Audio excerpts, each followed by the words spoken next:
Just give me a minute.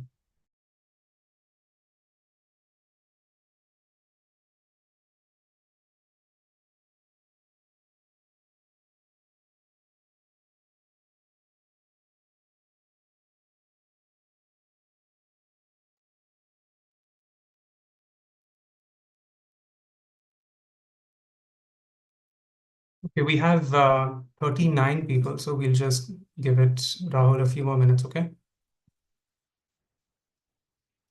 Okay, thanks everyone. For those of you just joining, we're going to wait maybe 3 or 4 more minutes because we have some more registrants and we want to make sure everyone attends as much of the session as they can. So just give us a few minutes and then we'll start.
Okay, again, for everyone who's just joined, we're waiting a few minutes till 11:35 to make sure that we have as many attendees as possible and no one misses anything. So just bear with us for 2 more minutes. Thank you for being patient.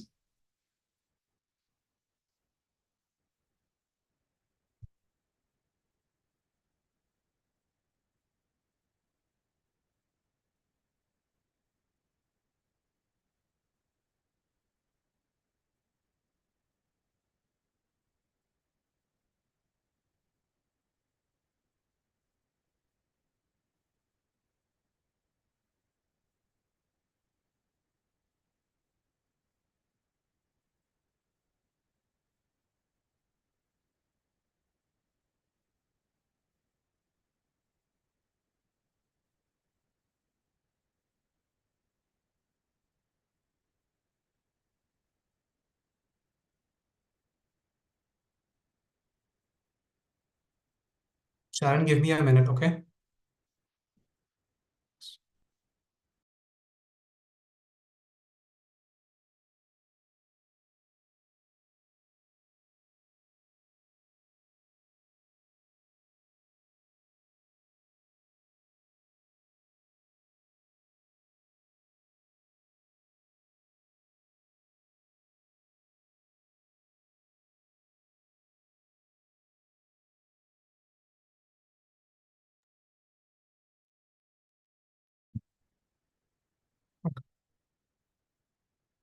Okay, I think we're good to start.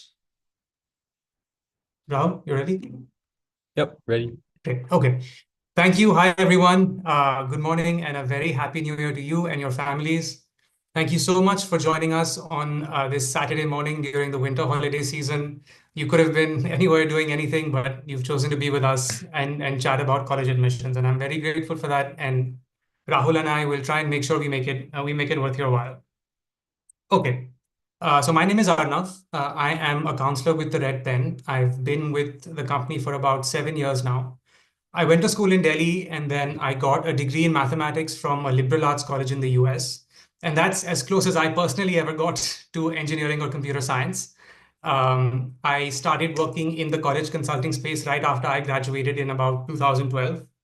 So 13 years almost in total of experience in this space. seven of those with TRP, as I mentioned. So worked with a lot of students.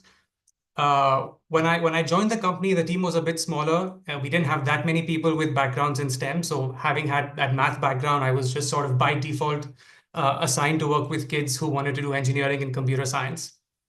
And really it was through that process of osmosis of working with kids again and again and again over so many years that I learned about engineering and CS programs, what they entail, what it takes to get into the top ones. You do this year in and year out, and then you get to see who's getting in, who's not getting in, so you get a good feel for what some of the really good engineering and CS programs expect. And then you discuss essays with students and while working on their college essays, and when you hear what they want to work on at college, what their ambitions are, you actually get to know more about the field. So what are the new developments in AI, in agricultural technology, in astrophysics? Those are sort of the things that you get familiar with as you work with students year on year. And then when students finally, get their admits, they want to discuss, I got in for computer science here and data science here. What should I pick? Or I got in for mechanical engineering in this college, but aerospace in this college. What can I do? And so as you discuss those options with the kids, you kind of get more familiar with what career paths that each of those programs entail, because that's an important consideration that these kids will take going forward. So that's sort of how I've built my expertise, if you want to call it that. It's a questionable term in STEM admissions. Having worked with students and discussed various aspects of profile building, admissions, and of course career options. So I have done sessions like this, webinars where we talk about STEM admissions a number of times, both internally for my colleagues and externally for students and families like you. But every now and then we get some really specific questions, right? What kind of research can I do in my first year? Do I have to do research? What's the difference between research and joining like a club team? And I kind of half-ass a response, and I try and do my best, but it's not very convincing. So we thought this year that we would actually have a specialist, an actual specialist in the field, someone who's actually been there, who is there now and is currently doing it. So we got, in my mind, the very best. Rahul Dubey, who is a former Red Pen student and, of course, exceptionally bright. But beyond that, a delightful person and a very kind and helpful person. So I couldn't think of a better partner to help me in this presentation than Rahul, who will be sharing insights of what he did in high school, the kind of activities he did, what he got involved in, but more importantly, what he's been up to now at CMU. So I think that's the really valuable addition that Rahul will bring for all of you guys, and and um, and hopefully you guys will benefit from that expertise. Okay, Thank you so just much. so yeah, I'll just hand it over to you in a second, Rahul, to introduce yourself. I just wanted to sort of address a few housekeeping matters. The chat has been turned off, guys, so there's no chat option. There is a Q&A box. Uh, After we are done with the session, we will take questions, but it may be the case that as we're going through some of the slides, you have some very pressing question that you feel that you want to ask right away. Feel free to put that question in the chat box. Either Rahul or myself, whoever's not speaking at that moment, will try and answer if we know the answer. If we don't know the answer, then we'll wait till the end and address. We'll have sort of a log of all the questions, and we'll get to them at the end. But we'll do our best to answer them as we go along. And I have one of my colleagues, Shraddha, with me here as well, who's a very senior and experienced counselor. So if any one of the three of us knows the answer to your questions, we'll type it in chat. Otherwise, we'll get to them at the end. So don't worry. Okay, so before we begin, Rahul, if you want to just quickly introduce yourself and tell everyone what you're up to. Yeah, sounds good. First of all, Mr. Sharma is being way too kind. Really appreciate it. And also definitely underselling himself when he said he might not be an expert. Most certainly is an expert. And I had the pleasure of working with him, gosh, maybe two and 2.5 years ago, when he was my counselor. So really grateful to be able to speak to all of you guys with him. But first, just a little bit of a background on myself. I graduated from high school at the American School of Bombay in the summer of 2023. And I went on to study mechanical engineering at Carnegie Mellon. Also thinking of doing an additional major in robotics, so we'll see how that pans out. little background of what I was maybe doing before high school and whatnot. I was born in Dallas, and I moved to Hong Kong and then Mumbai in about 2017. So I kind of been all over, but now I'm back in the U.S. in Pittsburgh. Anyways, we'll get into a little bit more detail about what I'm up to in college, so I'll save some of that for later. But really excited to be speaking with you guys, and very excited to be here with Mr. Sharma. Thank you. Thank you so much, Rahul. Okay, guys. So, as is obligatory, before we before we get into the actual presentation, I have to show off a little bit about the Red Pen. So we have been around since 2011. So we're about 14 years old now as a firm. In that time, we've worked with thousands of students. I've lost count. Over 95% of them have received admits to one of their top three choices. And those admits have been to over 25 countries, 25 destinations. They've earned over $65 million in scholarships and been admitted to over 80 unique majors. So that is quite a broad catalog. So I think what we're trying to emphasize here is not so much how good we are, but the kind of breadth of expertise that we bring. That we have counselors with domain expertise across 80 unique majors, with 25 different countries, each having its own set of educational requirements and educational experiences and opportunities. So we really do have counselors and a very diverse team that's equipped to handle admissions to global destinations. We want to give you a snapshot of our most recent admit cycle, the one from last year. The current one is ongoing, so we haven't collated that data on this presentation. So in the last year, the fall 24 cohort, we had almost 1,000 admission offers to over 200 universities. And we worked with students from across 18 countries. I've personally worked with students, of course, in India, but in the US, Singapore, Hong Kong. We've worked with kids from Papua New Guinea. That sort of gives you an idea of the kind of spread we have. Africa, many countries in Europe. So we're quite well versed not only with the educational system at the universities in these countries, but also the high schools. Because when you work with kids from these countries, you have to sort of equip yourself with that local knowledge of, what is a student from an Austrian high school like. We currently are working with a student from Austria. So pretty broad expertise there, both with high schools and with universities. And this is a little snapshot of the kinds of colleges our students were admitted to in the last cycle. You'll see some really recognizable names here, of course, in the US and the UK. And again, the idea here is, of course, to show you what impressive universities our students have been fortunate enough to get into, but also to sort of emphasize that breadth, right? You'll see colleges here from the US, the UK, India, and Canada as well. And I don't see it here, but I personally worked with a student last year who got into one of the eminent engineering institutions in the Netherlands, TU Delft. So again, we have expertise with European colleges as well. Those have become more popular. We call them the alternative cohort. Europe, Singapore, Hong Kong. So we don't see as much movement with our students in terms of wanting to apply there. So that's why you don't see as many names from those regions here, but we definitely have expertise because we do get students, NUS, NTU in Singapore, HKUST and HKU in Hong Kong, and a number of the TUs, the technical universities in Europe. So a really broad range of expertise that we are equipped with, and we'd be glad to help students who want to apply anywhere for anything. Even though this webinar is for STEM only. Yeah. Okay, so this is again a little overview of the kind of services we offer. We work with students as early as grade 8 and of course all the way up to grade 12. It begins with exploration. So when we get younger students, grade 8, grade 9, even grade 10, sometimes they're often unsure of what they want to do. So we have a pretty good system in place to provide them with introductory experiences, whether it's through coursework or hands-on work, internships, for them to actually figure out where their interests lie. So grade 8 and 9 is more about helping them discover their interests, and then late grade 9, grade 10, once they've figured out what they like, we help them personalize their activities in that domain, in that interest area, so that if for example you're an engineering aspirant, how do we make you stand out from all the other engineering kids, right? And grade 10, grade 11, it's all about taking those activities to the next level, making them more advanced, participating in competitions, Olympiads. If you're doing engineering, how do you get your projects into prestigious competitions like the Iris Fair, or submit your projects for a Crest Award. Different avenues for you to showcase excellence, where it's not just that you're doing engineering, but you're competing against other students and doing well. So elevation, and then of course by grade 11, a lot of our students have identified what their dream colleges are. So that's the expertise that we have in house. In the US, what does CMU want that is different from what Stanford wants? What does MIT want that's different from what Caltech wants? These are all top universities, but they're all a little different.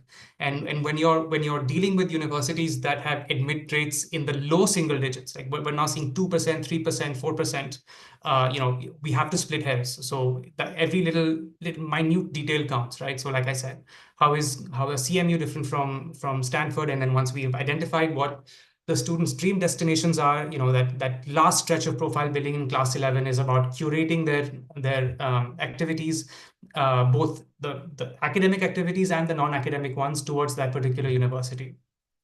And then in grade 12, it's the college application cycle. It's taking all the stuff that you've done in the last 3 or 4 years and stuffing it onto a 15-page college application document. How do you best do that? How do you showcase your passions, your interests, and all the work you've done, your recognitions? How do you showcase that in the best, most how do you maximize every page in that 15-page document? So that's the expertise of our undergrad admissions and preparations team. Where the preparation part is grade 8 to late grade 11, and then the admissions part begins late grade 11 all the way through to grade 12. Okay, so that's it. That's all I'm going to say about the company. Now we'll go on to what you guys are here for: engineering and computer science. So what Rahul and I decided is that we break this presentation into two halves. The first one is engineering and computer science admission. So we'll deal more with the kind of academic and extracurricular requirements that these programs entail, what you can do to differentiate yourselves, how you can pursue excellence, what kind of activities you can get involved in. And you'll probably hear a little bit more from me in that, although this whole thing is going to be very conversational between me and Rahul. But just because this is sort of what I deal with, I'll probably maybe chat a little bit more on during this half. And the second half will be about the actual college experience, right? So the kind of classes you take, the kind of extracurriculars you get involved in, and of course, that's where all of Rahul's expertise will shine. So we'll both sort of tag team both halves, but just giving you an overview of how the session will go. Okay, so this is the first half of course. These are some popular majors that we see in the engineering bucket and the computer science bucket. Rahul, feel free to chime in here. What we've tried to do is we've tried to group majors that are similar, where, for example, in the first box under engineering, you'll see mechanical, aerospace, and biomedical. And the reason we group them together is because students who are thinking about any one of these are often thinking about one of the other two as well. So in Rahul's case, I think, Rahul, you were interested in both mechanical and aerospace, right? So what was that story all about? Yeah, so kind of always had a lifelong passion for aviation. So I was really, really interested in aerospace engineering, I think, very early on. But then also kind of more as I was thinking about it, I was wondering if maybe that might be too specific, maybe too narrow of a concentration. So what I ultimately decided to do was kind of apply aerospace at schools that had aerospace as a program, just to kind of maybe think about how easy it might be to get into aerospace versus mechanical. But at my current school, Carnegie Mellon, they only offered mechanical, and I was actually quite happy about that because I thought that might be a way for me to get a little more breadth. So in kind of my case, it depended on kind of the situation, kind of maybe more of a tactical admissions decision. But I think I really would have been happy with either of them.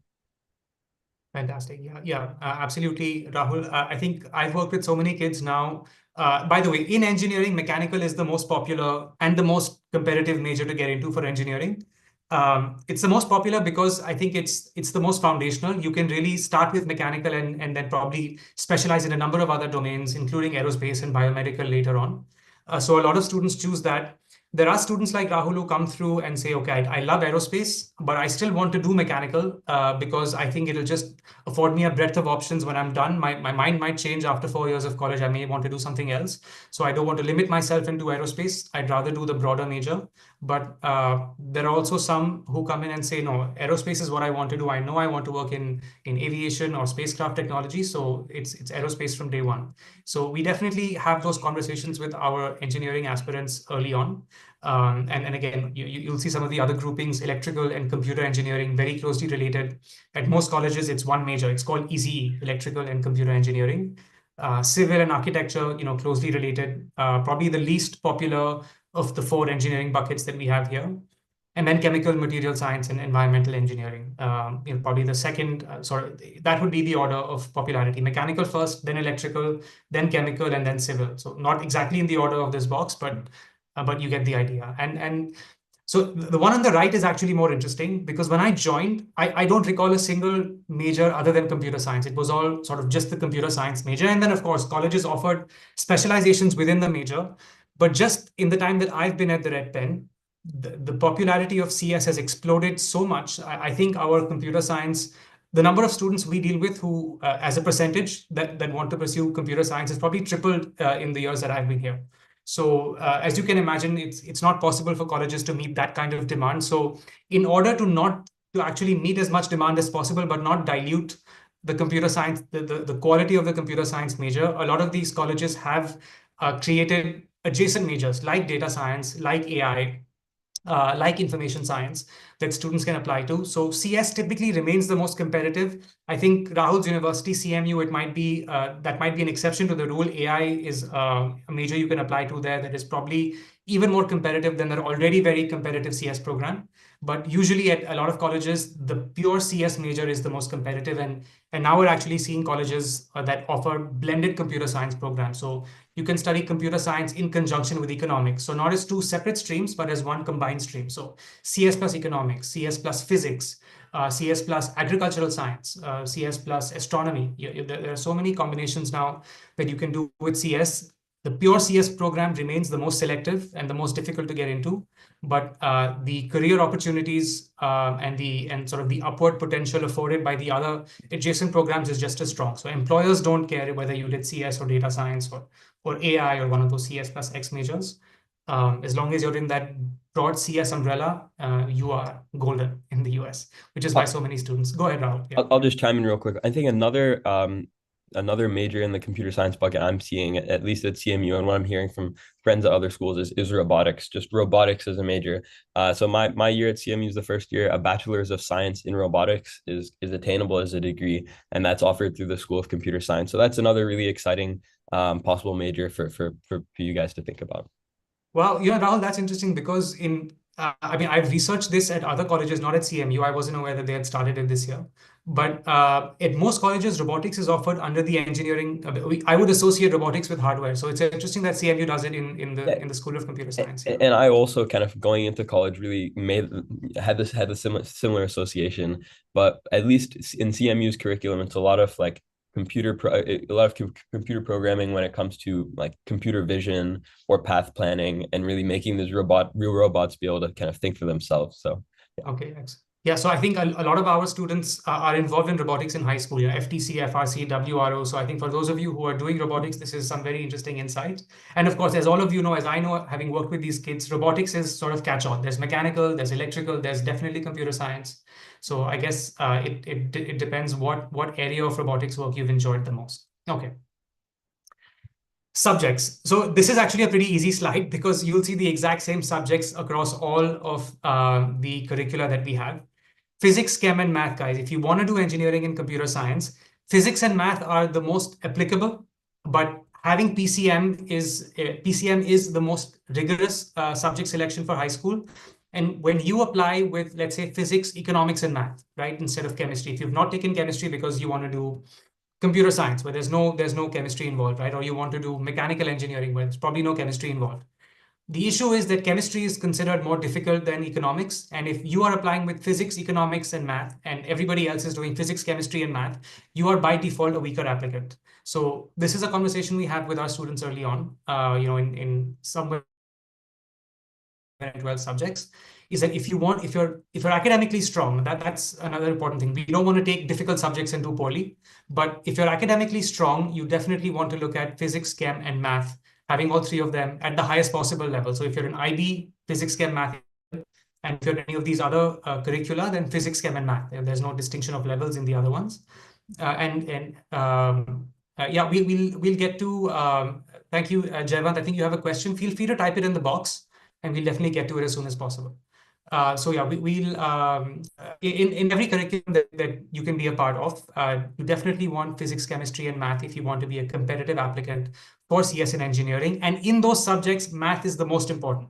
I have seldom seen somebody get into a top CS or engineering program who did not have a flawless math record, meaning IB A stars in A levels, or 95 plus in CBSE or ISC. So math is the most important, but really all three, you definitely want them in your mix if you are looking at engineering or computer science, and if you're looking at a top program. Okay. Testing. This is a very important slide, especially now. So the two kinds of testing we'll talk about today. The first one is the SAT or the ACT, which are like general intellectual proficiency exams that you take for those who are unaware. During the pandemic, the vast majority of US colleges moved to test optional. They did not require the SAT or the ACT. But even then, even at the height of the pandemic, when many of our kids did not do the SAT and the ACT, our admissions data showed a clear bias for STEM majors towards kids who had submitted SAT or ACT scores. So that's why I say they're virtually required. Even if the college is test optional, they are required. And then you'll see the point right below it. Most of the top STEM programs have already reverted to a test mandatory policy. So you look at Georgia Tech, you look at Purdue, MIT was one of the early ones. So a lot of these colleges that are really known for engineering and CS already require now the SAT and the ACT.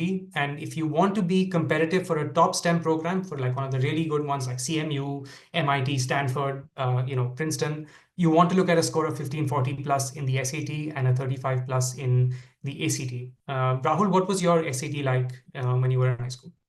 I took the SAT once, I think the December of my junior year. Got a 1570, I think, maybe. Yeah, I prepared using Khan Academy online. But definitely from what Mr. Sharma told me then and what he's echoing now, definitely seems to be a very important part of the entire process and your application. I think that definitely helped my success with that. So yeah. Yeah. Yeah. So yeah, I remember your profile at the back of my hand. So yeah, it was a 1570. I remember. And yeah, I think the timeline part Rahul brought up is pretty important as well. So we typically have our students start working on the SET right after grade 10 exams. So if you're in IGCSE, right after the IGCSEs are done, if you're in CBSE or ICSE, then right after your board exams. That's when we have you do a complimentary with one of our test prep partners, a diagnostic test in both the SAT and the ACT. We see how you fare in each one, and then in conjunction with our partners, we help decide which one you are better suited to. And then so the prep begins in right after grade 10 is over, and students can take it as early as Rahul said. His was December, but we have many students who take it August, September, October of grade 11. Right. And there are some students who take it as late as the summer between 11 and 12. The earlier you get done with it, the better, because then you can focus on, the preparation that goes into the SAT can be significant. So getting that out of the way early, and so that you can focus on your IB or your A levels or, your extracurriculars, that's a wise thing to do. So that's SAT, virtually required. You must do it regardless of curriculum. You must do it if you're looking at engineering or CS. Then there's APs. So here there's we're a bit more selective with how we advise students on this. If you are from an Indian board, if you are from in grade 11 and 12, if you are in ISC or CBSE or any of the state boards, like HSC, then it's a must. And the reason for that is most US universities, they may not openly say it, although many do, like the UCs are open about it, UC is open about it. They do not consider internal marks from Indian board schools because they know the marking varies wildly from school to school. Oftentimes, Indian board schools are very strict on their internal marking to prepare students for the board exams. I went through that when I was in school, so I recall. So they're just not a reliable indicator of the student's academic potential, those internal marks. So then they rely, and the board exam results aren't available at the time you apply to college. So they rely quite heavily on some standard measure of your actual subject expertise. So SAT is general intellectual proficiency. It's not testing your physics or calculus. But if you're in an Indian board, we really want you to take Calculus BC and Physics C Mechanics for sure. So if you're applying to engineering or computer science and you're from CBSE, HSC, or ISC, we want you to do APs in Calculus BC and Physics C Mechanics for sure. Physics C has two components. There's mechanics and then there's ENM. And the mechanics portion corresponds to the grade 11 syllabus, and the ENM portion corresponds to the grade 12. So it's not always easy because the APs are only offered in the summer. So taking it in the summer, taking the Physics C ENM exam before grade 12 even starts, most kids are usually not able to manage. So we're happy for them to just do Calculus BC and Physics C. If some of them who are in advanced preparatory courses like IIT JEE or something, they can manage Physics C ENM, and they do that one as well. And in addition to Physics C and Calculus BC, we'll ask you to take one other AP if possible, depending on which subject you're applying for. So if you're applying for computer science, you can do computer science A. If you're applying for something chemistry related, you can do AP chemistry. And if it's bio related, you can do AP biology. Okay. This is for Indian boards. If you're in IB or A levels, we keep getting this question. My friend is doing the APs. Should I also do it? You do not need AP exams in IB or A levels because IB exams and A levels exams are considered equivalent to APs. So you study your butt off, you get a 5 on 5 in calculus, but if you're already getting a 7 in math AHL in the IB, it adds no value. So we do not advise students in IB or A levels to do APs, unless they can want to maybe sometimes do a non-core AP. So if I'm taking physics, chem, math, and I'm applying for engineering, I want to maybe show off that I can do some other subject. I might take an AP in psychology or economics, but that adds very little value. We recommend that very selectively. If the student has lots of time, their extracurriculars are going perfectly, and they have so much time that they don't know what to do with it, and then we might say, okay, do an AP in psych or economics. But very, very rarely do we recommend that. So usually IB A levels, you do not need the APs. Okay. Just a quick categorization of activities you can do in STEM. Now, bear in mind, these are only, so the three columns you see here, these are only for activities in STEM. So of course, a lot of kids, as Rahul will tell you about himself in a few minutes, a lot of kids will also do activities outside of STEM, and those are just as important. Well, not just as important, less important than your STEM activities, but they're also very important. So these are only this grouping is only for actual STEM activities. So, if you're doing CS or engineering, you want to try and do research. And if that research gets published in a well-known journal, that's fantastic. Ideally, it should just be research of a high level. So research has become pretty common now. You can do it through paid options. You can do it with your school teacher. Colleges don't care whom you do it with, as long as it shows a genuine connection with your personal academic interest and it's sufficiently advanced. You can do maker projects, building robots, drones, wearable devices. If you're a CS aspirant, you can do AI and ML projects. The important thing is actually doing those projects, whether it's a CS project or an engineering project, but actually submitting that and getting to present it at a well-known platform like IRIS. If you're in the US, like ISEF or regional ISEF competitions, like IIT Tech Fest or getting a Gold Crest Award. That's what we really want, our students to do, to differentiate themselves in terms of excellence from their competitors, from the students they'll be competing with, who will all have projects, right? So you definitely want to do those projects and also get them evaluated at these competitions. And of course, there are internships and data analytics internships and different competitions. We have a full laundry list of different competitions you can get involved in, and we routinely advise our students on where they can submit their projects. Rahul, what are some of the stuff that you did STEM related when you were in high school? Yeah. So I guess maybe on this high impact column, maybe I had an internship at a UAV kind of drone manufacturing company for the summer between my 11th and 12th grade, I think. So did a lot of kind of simulation work with computational fluid dynamics software for them. Also looked at manufacturability kind of just briefly. It was basically a battery case for a drone that is what I was tasked with redesigning. And then next, I think I also did research with an airline on sustainability in aviation in terms of maintenance practices and design. Kind of a thread in my application that I kind of weaved through the technical side of things was sustainability in aviation. That was kind of a core interest that I guess kind of drove a lot of my essays that were kind of technical, and also in terms of kind of my own interest in aviation, that was kind of a thread. So I think that probably added some value there. I also had a leadership role in my FTC robotics team. And yeah, those are kind of some of the things that I did. Great. So, I want to highlight here, we've grouped activities into high, medium, and low impact. And the idea is not to sully the activities in the medium and low impact columns. They're just as important. You'll remember in one of the early slides, I showed you how we take younger students through the process of exploration and then personalization. So the low impact activities are how you have to start. So everyone who ends up with high impact activities did start with the low ones. You have to do the online courses, you do the one-off workshops, you attend webinars to actually build, so gauge your interest, gauge your appetite for CS and engineering, and really develop that itch that you then scratch with all the medium and high impact activities. So it's not to sully them, it's just to let you know that what kind of impact will these activities that I'm doing have on my ultimate college application. So I'll get to a slide in a second that shows a good breakup of low, medium, and high impact, but this is sort of broadly what you'll be looking at. So a good rule of thumb to use is grade 9, grade 8, definitely grade 9, maybe even early grade 10. You can look at low impact activities. Second half of grade 10, you want to get involved in the medium impact, all the way to first half of grade 11. And then late grade 11, grade 12, you want to be doing some of these high impact things. And this is not an exhaustive list in either of the columns. There's a lot more than you can do. This is just to give you an idea of the things that you can get involved in. And when we speak to students, we determine not only what their interests are, but what resources they have access to. If their parent knows a professor in some university, what research is that professor doing? Okay, so he's doing research in biophysics, but my student wants to apply for engineering. What kind of synergy can I find between engineering and biophysics so that he can do a successful research paper at an advanced level with this professor and also have it make sense on his college application? So these are discussions that we have with our students where we personalize recommendations based on their interests and the opportunities available to them, right? So don't feel that you have to be confined to any of the things that we're showing you on screen.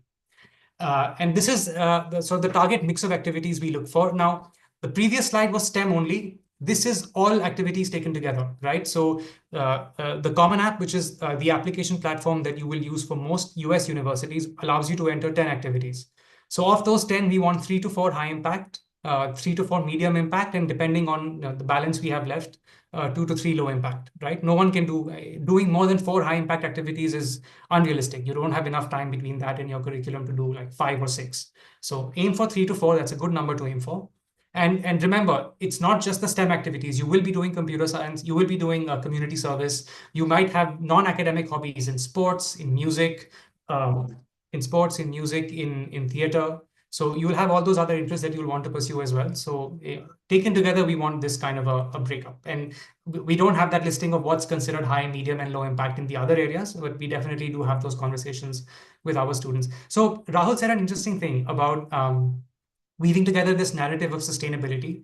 It's very important to actually be able to connect your academic interests with your non-academic activities. And Rahul, I don't know if you recall, I recall it because I keep telling it to my current students as an example. You wrote this fantastic essay about volunteer teaching and how that made you realize the importance of engineering. Do you remember that? Right, I do actually. You Yeah. want to quickly discuss that? Because I think that's a really that was an eye opener for me, and I shared with students, and they really take Are, inspiration from it. are you talking about the diversity one, like The one where you or- said that teaching students whose cell phone batteries turned off in the middle of class and they couldn't attend the Oh, class, it yes, made you yes, yes. realize the importance of. Yeah. So I guess for a little bit of background, kind of the main experience that this kind of essay was framed around was kind of volunteer teaching I did for students in an underprivileged community close to home. I kind of was basically a tutor for math for them, and that's what I did for a period of time. And kind of part of that, a lot of the struggles that I faced with them was working with them during COVID in terms of their limited resources with, having one phone for the entire household. And kind of what would happen was, maybe the phone battery would die, or just that was maybe one thing that would happen, and then boom, no class for the day. So kind of what that kind of made me realize was how really kind of these large scale zoomed out engineering problems of like phone battery life, access to technology, they really have a very local impact. And I was literally seeing that right in front of my eyes with these students that I was trying to work with, who were really trying their best, but just because of the limitations of the technology they had, the access technology they had, there's just really nothing they could do. Yeah. Did I So kind of sum it up well, or is it was yeah, it? no, absolutely. That's it. And you said it better than I could have said it. And I say it all the time, and I don't say it as well as you just did. But I think the important thing to take away here is Rahul tied his academic ambitions in engineering with a local problem that he had experienced as a volunteer. So being able to thread together different activities in your application, that is a crucial part. And of course, we help with that. But identifying that thread and not just doing taking on random activities willy-nilly without actually knowing what kind of story you are composing for yourself. So the sort of the main benefit of having a college counselor is that foresight, that working backwards from the admit. Okay, so this student wants to apply for engineering at a top college. What will they look for, and how can I work backwards to make sure that he has that story or she has that story when they apply to college? So yeah. So again, quick chart that shows you how you should prioritize your time in high school. Academics are going to be the most important component of your application. So that is the base, followed by your SAT and AP scores. Then your academic activities for most of the students here, that's engineering and computer science stuff, followed by non-academic activities and community service, right? So definitely don't neglect the last two. You want to do community, you have to get involved in your community, and you should definitely have passions outside of just engineering and CS. A lot of the top engineering programs outrightly say we do not want one-dimensional students. We want students who have other interests. We want students who are outgoing, gregarious. We don't want that dated STEM stereotype of kid who just does works on STEM all day long and does nothing else. They want that they want diverse interests on campus. So get involved in whatever it is that interests you, and definitely consult your counselor on how you can do that. Okay. So quick profiles. We over the time. So, but by the way, Rahul, one thing we didn't get to, you told us that your SAT was a 1570 and your what activities you did. Quick overview of your academics, your IB. How did that go? Yeah. I think You had PCMHL, right? Physics, Chem, Math, yeah. HL. PCM HL. I think my final IB was a 43 out of 45, but I think during high school, it was I think my 11th grade first semester was a 38 out of 42 maybe, and then I want to say out of 41 out of Yeah. 42 every semester after that. Is that correct? I don't know. Yes, it is. Yeah. It is. I Okay. checked. Yeah. Okay. Yeah. So So yeah. academically, obviously, Rahul was very strong, exceptional, academics, SAT, everything. And then that's what it would have taken to get into a college like CMU. This is a different CMU student we had who got in for computer science. This was sort of the profile. All A stars in IGCSE, hovering around 40, 41 out of 42 in the IB. 1530 in the SAT. You can look at some of the activities they did. They built an AI project. They did a social entrepreneurship program where they helped, this tailor in Nigeria with expanding their business, and did some really, really meaningful research into using AI to make technologies that are inclusive and affordable. So, strong profile. Ultimately, got into CMU for CS, which is the pinnacle of CS, the pinnacle of engineering. Also got into Johns Hopkins and UIUC. This is another student we had, from an Indian board, ICSE till grade 10, 96%, 85% in HSC, 1460 SAT. Maybe not as strong as the previous student, but still very passionate, did a good bit of research, and did nice project work, was also involved in entrepreneurship competitions. And I would say that the depth of extracurriculars was more in getting others involved in STEM through entrepreneurship competitions, through tech clubs in his school, rather than focusing on really high impact research and project building activities himself. So in the end, grade admits, given what he was aiming for, got into UIUC for mechanical engineering and is very happy there now. Okay. Running a little bit behind schedule. It's okay. I'm okay to go a little bit over the time limit. So if you guys are okay to stay, then we're happy to continue if we run short. So this is the second half, and Rahul, you can take the lead on this. So we'll now talk about what studying engineering and CS at college is actually like. Yeah, Rahul, go ahead. Yeah, sounds good. So maybe, I don't know, if people are thinking a lot about getting into college, maybe there's not actually much thought on, visualizing your life into college beyond maybe the why major, why college essays. So I'll just touch a little bit on kind of the curriculum that you can maybe expect for computer science and engineering. So first year, you're gonna pretty much just be doing general physics and math classes. and probably some sort of first year writing program. And depending on kind of what AP, IB, A levels credit you come in, you can kind of skip some of the STEM core classes, and you'll find it at the top schools. Pretty much everyone will have kind of a Calc BC credit or an AP kind of physics credit. So that's kind of maybe skipped. And you'll probably be taking one gen ed class. So that's a general education class. So I took for first year writing and international relations my second semester. So sorry, first year writing one semester, international relations the second semester. Second year, you're going to be taking more of your core classes. So that's where I took my first mechanical engineering core class. And I'm probably going to be taking, I think, two mechanical engineering core classes pretty much every semester until I graduate. So more major related classes for sure, but also one gen ed class is pretty much going to be happening every single semester in the US. I'm going to touch on kind of more clubs and kind of research progression on the next slide.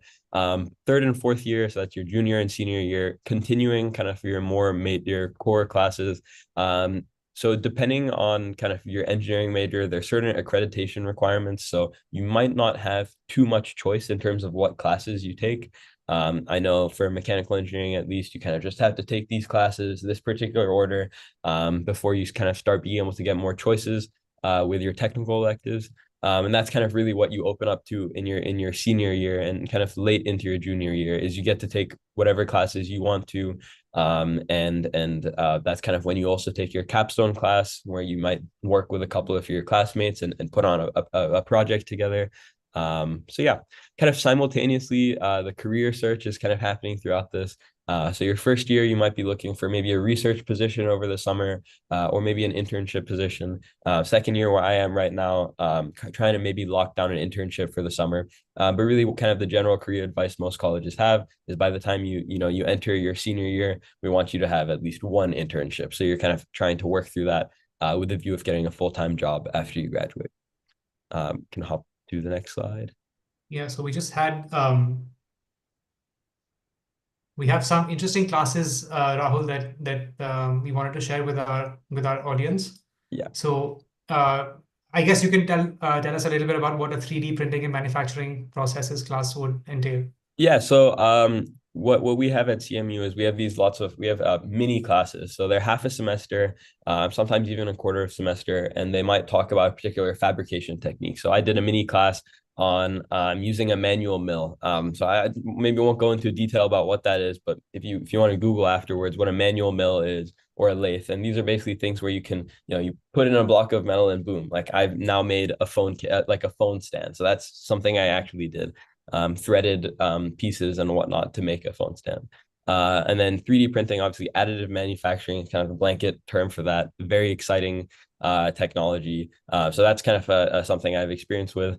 Hackathons are also really common in college. I haven't seen it as framed as a class at CMU, but that's something a lot of students really enjoy. There might be hardware hackathons, software hackathons, so both really popular, and you get the freedom to explore whatever you really want to explore. Yeah. So I don't know, Rahul, if I was busy answering typing responses to a couple of questions, but the industrial distribution game, I'm not sure if you got to that, but that basically is, sorry, No, were you able to? go Okay, for it. yeah. No, no, Yeah, no. so that's basically, guys, you would just be given any problem. It doesn't have to be an engineering problem. It could be a problem like you have to transport, 50 chickens from Mumbai to Delhi, and you have a lorry that has this much capacity. How many trips do you have? How can you optimize that? You have this much money. This is what this lorry costs to rent for one day. So you'd be given a problem with constraints, and you have to figure out a solution to that problems in different ways. It's just essentially critical thinking. So it's not directly relevant. I mean, it's not directly an engineering problem, but it's the same skills, right? The same skill set. So these are just interesting classes that not all colleges, but some colleges offer. Okay, this is sort of, I would say, the part I'm most excited about to hear from Rahul. And in fact, just before we started, he and I were just chatting about some of the slides, and he had some really interesting things to say. So Rahul, go ahead. Yeah, in my opinion, this is the most exciting part. I mean, you have fun in the classroom, whatever you're doing your classes and things, but I think research, project work, I think that's really where I personally am most excited. So kind of your first year going into college, what you really should be doing is you should just be saying yes to everything, joining every club, and then slowly kind of through the course of your first semester, you'll kind of filter through what you actually like. So that first year is going to be kind of you're getting new member projects within clubs. So for instance, What I did my freshman year for my racing club, you might be familiar with like Formula SAE teams that colleges have if you're doing kind of research, where you build kind of an electric race car that's kind of formula style, and you just race it against other colleges. And there are different components that they're judged on in terms of the thoughtfulness of the design, the cost, etc. Anyways, so one of my new member projects for that was just designing the mold for a particular aerodynamic component for the car.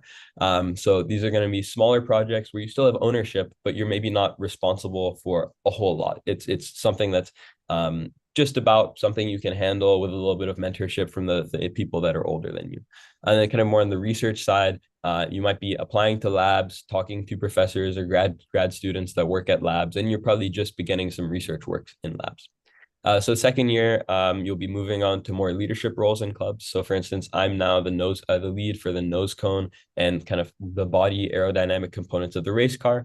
So that's kind of an instance where now I've moved up into a leadership role. And then also, now that you'd be in your second year for lab work, you'd be able to take on projects of more of greater responsibility, because you kind of have the knowledge to be able to say, hey, okay, program this AI model that predicts how someone's foot would land for kind of some prosthesis. And that's an example of something my friend worked on over the summer between their first year and their second year. So we're going to be seeing roles in research labs that are a little bit more challenging, and kind of pushing what you're able to do. Third and fourth year, you'll be moving on to kind of more executive leadership roles in clubs. So that's primarily what happens in your junior year. You might be maybe a vice president of a club that maybe builds a rocket or a race car, or you might have a board position for the American Society of Mechanical Engineers. I mean, these are all examples of what you can do. Now, typically your senior year, you don't have executive leadership roles in clubs. People generally tend to take more of an advisory role. People generally like to have a more relaxed senior year. But yeah, that's kind of what happens. You might do more kind of advanced research in your research lab if you're kind of thinking about pursuing a PhD or taking a research position within the industry. So you might be working with industry partners for that. And also that time, you're working on your capstone project, which is again kind of a project where you and a kind of group of people within your major design something. So for instance, I had a friend of mine who's graduating this year. He and his team worked on a robot that plays this particular Canadian board game or something like that. So it's kind of, you have this ownership, you and your friends just make a project and for a grade, and you write a little report about it. But really, it's a very fun progression as you get more responsibility, as you become smarter. That's really what it is. You become smarter through classes and things, and you can do more things outside of classes. So that's kind of really how this progression works. Rahul, you had some really interesting insight. Of course, you've detailed all the stuff that you can do as part of these clubs, but really the importance of being a part of this club in terms of career prospects, but also social life on campus. Do you want to highlight that for some of the students Yeah, as well? yeah, of Because course. many of these students will be looking to, are aspiring for top STEM programs where, like CMU, all the other kids will be involved in stuff like this. So what can they expect socially as well from these Yeah, so I experiences? think I think socially is really a great part of that's a great aspect of being in clubs. I'm really glad you asked me to highlight that. What a lot of people recommend is you join one academic club and one non-academic club. So for me, that's racing and that's frisbee. Those are the two clubs I do. And it's just a great way to meet friends. So I have, a lot of friends from the racing team, a lot of people that are in the aerodynamics team with me, and we all spend a lot of time together. One, because we're just working a lot together, but then also you spend a lot of time working together. You also want to spend a lot of time having fun together. So that's great. And then also the frisbee team, we all meet during practices, we all have fun, but then also it's about building a community. So we all meet outside of that. And that's really special. I think in college, it's very, very important that you're meeting as many people as you can, getting as many experiences as you can. So I think clubs are a fantastic way to do that. And then also what you were talking about in terms of the career side, what you'll find when you're looking for an internship, when you're looking for a job, and you're in a career fair, is that you need to kind of pitch a story to the hiring manager, whoever is there from the company. So for instance, when Ford came to campus, in maybe November of this year. So what I'd done in October is with the racing team, we'd gone to Ford's Wind Tunnel in Michigan, and we tested our race car there. So what that kind of experience enabled me to have was this really nice story to talk to a Ford recruiter about in terms of my experience there and kind of how that shaped me. So in that sense, that extracurricular experience gave me a really nice story to tell the recruiter about, which is similar to kind of the things you're thinking about as you're doing your college, applications, where kind of what is this story I'm telling an admissions officer? So it's a really similar concept with job applications, and extracurricular activities in college play a very similar role. Okay, that's fantastic. I think I think we've covered everything for research and project work. There's some very interesting questions. I've tried to get through as many of them as possible. There's one that I would like Rahul you to answer, because I just realized as we went through the whole profile, I was in a hurry to get to this part. We skipped over your non-academic activities, and I think there's a really important one, and that is relevant to a question that's been asked. So I think we've. Do you think there's anything left to cover for extracurriculars here? No, Should we but move I on? think that's it. Okay.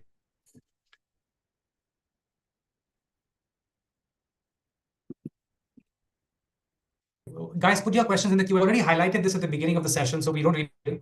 But I think, Rahul, even you spoke on it, so we don't really need to get into it. But these are some important, some pretty popular engineering majors. As I said, mechanical is the most popular, and it's also the most sought after. So in other words, it's the hardest one to get into. You pick any top engineering college in the US, mechanical engineering will be the hardest engineering program to get into. Electrical, probably the second most, electrical and computer taken together. Civil, lower down on the list.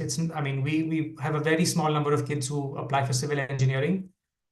Computer science, I would say the single most difficult major to get into in the US is computer science, because of simply because of supply and demand. It's got the highest number of applications, and they are not able, like colleges are not able to expand the size of their program too much, because then they might dilute the program. So they have all these engineering and CS programs, they are capped, which means there's a limit on the number of students they can enroll, because they want to keep those programs, really strong, really competitive, and really top notch, which is what attracts all the best employers. So CS, mechanical engineering, very, very tough programs. You really must build your profile and differentiate yourself suitably in those 4 years of school. Aerospace, we touched on earlier, so we won't get into it again. These are some sort of a breakup of career paths you can choose, with an engineering degree. On the left column, you'll see it's the traditional ones, the traditional engineering career paths. So we won't get into those. A lot of engineering and CS students do want to get into finance. Fine. When these sort of banks and private equity firms go to hire, typically the STEM students are the top of the pecking order.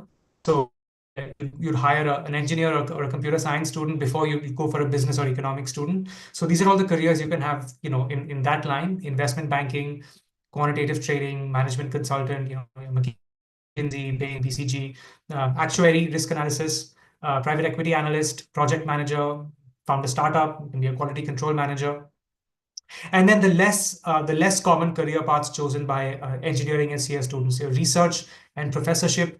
More common for students who study pure science, like just physics or just math, more likely to go into those professions. But engineering kids can do it just as well. But just to show that there's actually no limit, musician, you can become a lawyer, you can become a doctor. Keep in mind, in the US, law and medicine are postgraduate degrees. You have to go to grad school, do an entrance exam for like an aptitude test for grad school, and then get in. So what you study in undergrad doesn't really limit you, right? So that may not be true in the UK, where law and medicine are undergrad degrees, or in India. You can become an accountant as well. You may be an engineer. Then if you take your, in the US, CPA certification, you can be an accountant. So we tell students that engineers and computer science students have pretty much any career they want open to them. They're going to be the top of the pecking order for almost any career, because it's the most rigorous program. It's not that those skills are the most useful necessarily, but it's the hardest one to get into and the hardest program to do well in. So companies can be assured that when they go to that pool for hiring, they are getting the most competitive candidates. Okay. Just, we wanted to show you some of the best and most popular colleges for engineering. These are the public ones in the US. Many of you will aspire to these. The University of Michigan, UT Austin, Georgia Tech, Rahul, you remember applying to some of these? I know you didn't get your result because you got into CMU early, but Yeah, I mean, I some think good I, ones. I still did get into let's see, Illinois, um, what was it? Illinois, Maryland as well. I think I heard back from them in time. I don't think Maryland's here, but yeah. Yeah. Yeah, so these are some, they're all fantastic. A lot of our perception about colleges in the US is driven by brand value. So public colleges, don't invest in glamorizing themselves in pop culture. So you may not hear about them in as glamorous context as you do with MIT and Stanford, but they're every bit as good. So these are fantastic public universities, and these are, of course, some really good private and the most coveted private ones. Brown, Cornell, Carnegie Mellon, MIT, Stanford. You've probably most of you have heard of these, so these are also fantastic. Okay. Huh. So just we want to do a bit of trivia. You don't have to answer it. You can if you want. But anyone know, Rahul? Do you know the oldest engineering program amongst the Ivies? I do not. Is it Cornell? Because Cornell, No, I it's know. actually a surprising answer. It's Oh actually yeah. Brown. Yeah, it's Brown, Oh which okay. is which is probably not one of the Ivies that many engineering students consider. It's not really, their bread and butter is not their engineering program, but it's the oldest engineering program in the Ivy League of colleges. So another very popular university in the US for engineering is called Texas A&M, Texas A&M TAMU. So the A&M actually stands for agricultural and mechanical, because when the university was first started, a couple of hundred years ago, that's what they focused on, agricultural and mechanical technology. And of course, there are many universities in the US that have similar origin stories where they started for a very specific purpose. They were either a polytechnic or, as in the case of Texas A&M, they were focused on agricultural technology. But over decades and centuries, they did expand, and now they have the full breadth of academic offerings, all the way from business to engineering to humanities. So it is a full-fledged university, even though the name has agricultural and mechanical in it. That's we have one more piece of trivia. I think this is a lot of our attendees would know this. How many Ivy Leagues there are? There are eight. Harvard, Yale, Princeton, Columbia, Brown, Cornell, UPenn, and Dartmouth. Those are the eight Ivy Leagues, and there are many colleges. So it's not just that those are the eight best unis. Many of you would already be familiar with this. There are many universities that are just as good, arguably even better than some Ivy Leagues. It's just that these eight colleges formed a sports league of their own many years ago because they were unable to compete with the other universities. So they called their sports league the Ivy League. So that's how this name came about. Not because they were special on their own. It's actually they were special, but in a bad way. Yeah. So that is it. So we have this QR code on screen that you guys can feel free to scan if you want to book an appointment. We'd be happy to have a quick chat with you, complimentary, to tell you about what we offer, how we can help your child. You can follow us on socials. But yeah, I want to give this time now to Q&A because I wasn't able to get to some of the questions. And Ishan Yadav asked a question, and I didn't answer it on chat purposely because I wanted Rahul you to answer it. The question is, how does involvement in the student council impact college applications? Does holding a specific position like house captain carry more weight than class rep? And does the duration help? So we didn't get to this, unfortunately, but Rahul, you want to tell them about your student council experience? Yeah, sounds good. So I was student council president my 11th and 12th grade year, I think. And I was maybe treasurer my 10th grade year, and I was a representative my ninth grade year. And I think that impacted my application quite a bit because I think it was a really good way for me to showcase leadership. But also it was a good source of stories to talk about in terms of kind of leadership experiences I've had. And I think my Common App essay actually ended up being centered around an experience I had as student council president, dealing with a particular incident of kind of a misogynistic remark that was made at school. So that kind of, I guess, in that sense, it gave me opportunity to talk about that. Um, so I think obviously duration of involvement helps in terms of showing consistency, and that it's something that's important to you and you're not just doing it just for kicks. I think me probably doing it all 4 years definitely helped with that. And as for the specifics of the position, I'm not sure exactly the difference between maybe a house captain and a class representative. But I think just think about the characteristics of, amplifying the voices of your peers, advocating for your peers, and kind of being in a position of responsibility. I think those are all important characteristics you should consider when you're making that decision there. Yeah, very well said, Rahul. I think it's not about the title itself, it's about the work you do. Rahul spoke very meaningfully about the contributions he had made as part of his student council. He was the president. I don't think it would have mattered if he was the vice president or the treasurer or a secretary or just a member of the council.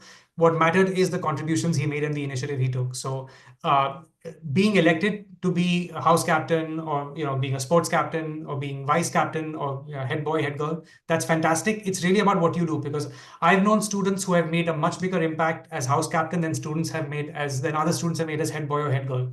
So it's don't think about the tag as much, but really maximize the 1 year or the 2 years you get on the student council. Do as much as you can to help others, and really show the colleges you apply to that you took that role seriously and you used it to improve something about the school for your peers. Okay, Ishan, I hope that has answered your question. I'll answer the rest because now we're just doing Q&A. So I'll answer the remaining questions. Rahul, you and I can both answer them. Does applying early have any benefit? Yes, it does have a benefit. So there are two types of early applications. There's ED, early decision, and EA, early action. At a lot of the private universities, ED is the only option you have, where it's a binding decision. If you get in, you have to go. So ED is really what's increasing your chances anywhere from 3 to 5 times the regular. So the regular percent is like the chance of getting in is 5%.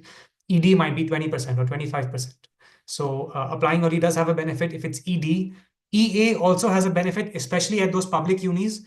A lot of those unis tell you that if you want to apply for computer science or engineering, your best chance is in early action. By regular, they've probably filled up their whole, even though it's not binding, you don't have to go if you get in, but they've probably filled most of their class in engineering and CS in the early action round. So yes, Ishan, applying early has a benefit. Okay. Tanmay has a question. Can you still apply to CS programs in university with computer science, HR, and math? You can apply, but you will be restricted somewhat if you don't have math AA. Good question. So I would just give some context to the other attendees. Two kinds of maths, math AA and math AI. AA is calculus-based math, so it's much better for engineering and computer science. Whereas AI is non-calculus based. It's more statistics, probability, so it's better for students who want to maybe do business or economics. Although even for our economic students, for the strong ones, we say take math AA, because math AA is more difficult, it's more rigorous, and it's preferred. At the top unis, even for business and economics, you need math AA to get it. So you can apply to CS programs, Tanmay, with math AI, but AA will definitely be very strongly preferred. The question for you from Bobby Rao: did you receive any scholarship? No, I did not receive a scholarship. So CMU does not offer merit scholarships. I think you Okay. have to apply for aid. And Rahul, I don't think you apply. You may not have applied for financial. No, I didn't. Yeah. Okay. Yeah. So And then thank you for going. yeah, the tuition number I just Googled it for you. I think tuition is $65,000 a year. Okay. Yeah. So Bobby, yeah, all inclusive, you're looking at about maybe $95,000 per year at any top public university, whether it's CMU or any of the others. You can apply for financial aid, which is you're telling the university that I need financial assistance to attend. It reduces the chances of getting in because they only have limited money to give to a non-US citizen as aid. If you are a US citizen, then applying for aid does not impact your chances. The admissions process is need blind for US citizens. Okay, thank you, Bobby. Teresa has a question. Will there be webinars on other subjects? Yes, Teresa, we routinely do webinars on all kinds of subjects and domains. Engineering and CS was just a very in-demand one, so that's one that we wanted to do as soon as we could. But we will be planning webinars on other topics as well. And look out for information on those on our socials, on our mailers. We'll definitely get in touch. Vandana Murjani, a lot of students depend on substantial scholarships to fund their education. How should they be thinking differently? Okay, Vandana. So for students who want to who need financial aid, the preparation process does not vary significantly. They just need to be exceptional. So the advice we give to a student who needs financial aid in terms of profile building and preparing themselves is not significantly different from the advice we give someone who does not need aid. The main point of difference would be in the actual college list. If you need financial aid, you typically cannot apply to public universities because those don't offer aid to non-US citizens. And you cannot apply to universities, which I think CMU does not offer aid to internationals, or at least till very recently they did not. I don't know if it's changed. So we curate the list to colleges that we know will offer aid, and depending on how much they need, generous amounts of aid to non-US citizens. So the main way they should be thinking differently is in about the colleges, but not really in terms of how they prepare their profile. They just have to be as exceptional as they can, because getting money to study abroad from the college is not easy. Ahan. Okay, Ahan, Rahul, this question is to me from one of our students. How much coding did you need to learn for ME?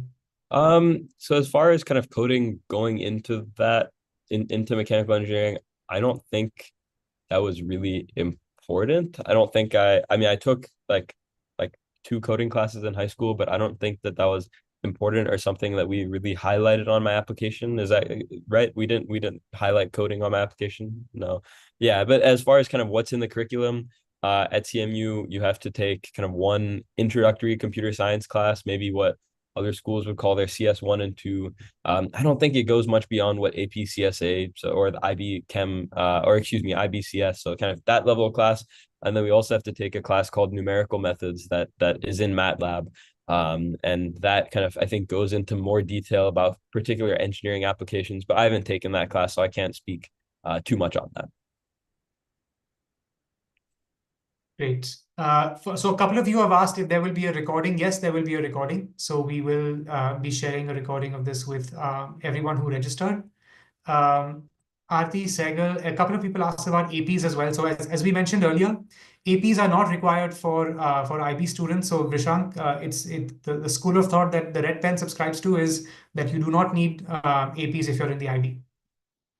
Okay, as I said, you can do non-core APs to show breadth, but those add very little value. I would rather spend that time focusing on extracurriculars. Varnika asks, please talk about taking Chem HL versus SL impact on application. So, as with Rahul's case, as with the case of the student that the other Carnegie Mellon admit that we showed, our best admits do have physics, chem, and math at HL, even if their major does not involve any chemistry, like mechanical engineering, like computer science. So it's just considered a more rigorous subject to have, and colleges prefer it when you're applying for STEM. Till when can we apply for admissions for undergraduate? Is it late? Yes, Vanui Kumar, I think for this year, it's now, there are very few colleges that still have deadlines open for this year. And if you're asking this question, it may be the case that you haven't started yet. So even the colleges that whose deadlines are in a few days, you may not have enough time. But the ideal time frame is to begin latest the actual application. I don't mean profile building. The actual application bit you should begin by August, so that you have enough time to do essays and application forms by the early round of deadlines in November, November 1st, and then the regular round in January. So it is a bit late for this year, one way. I hope that answers your question. We'll do a few more because we're already 12 minutes over. Can you do ED and EA at the same time? Yes, Arjun, you can. You can do one ED and you can do several EAs. You can only do one ED because it's binding. If you get in, you have to go. So there's that. Only focus on study abroad or JEE advanced prep. It's fine, or only focusing. Okay, Ashu asks, can you focus on study abroad and JEE preparation? So Ashu, I've had a number of students personally who have in 11th and 12th taken JEE coaching at Fiji or Akash or Allen, and they've simultaneously tried to apply abroad. The challenge is in profile building. The application is not hard. You can make time to do an application form and write essays. That much time is doable, but it's the actual 2-3 years of profile building that you have to put in that becomes hard. So we do have students who do it successfully. They are able to balance their JEE prep with their schoolwork and their profile building, but it's not easy. It does cause disadvantage, not from the university doesn't care if you've done JEE preparation. It's not a disadvantage in their eyes. The disadvantage is that you won't have enough time to do profile building. So you should be very careful about choosing to do go down both routes. Okay, I'll do one more question. We will share a recording, Tanmay, with all the registrants. One more question, Vishank's question. I'm running a futures club to spread literacy in my school, and I'm in 9th grade. Would this be considered? This would be considered non-academic, Vishank. This is community service. It's a great thing that you're doing. It's a great initiative you've taken. Very, very good on you that you've taken it, but it would be considered non-academic. Yeah, summer programs typically don't offer much scholarship for students, and yeah, they do. You're right. They don't add much value to your college application. They can be a great value get exposure to different students and different subjects that you may not have had exposure to in your own school. So it's good exposure, but in terms of when you apply to college, almost no summer program carries enough weight to make you a stronger applicant than you otherwise are. Yeah.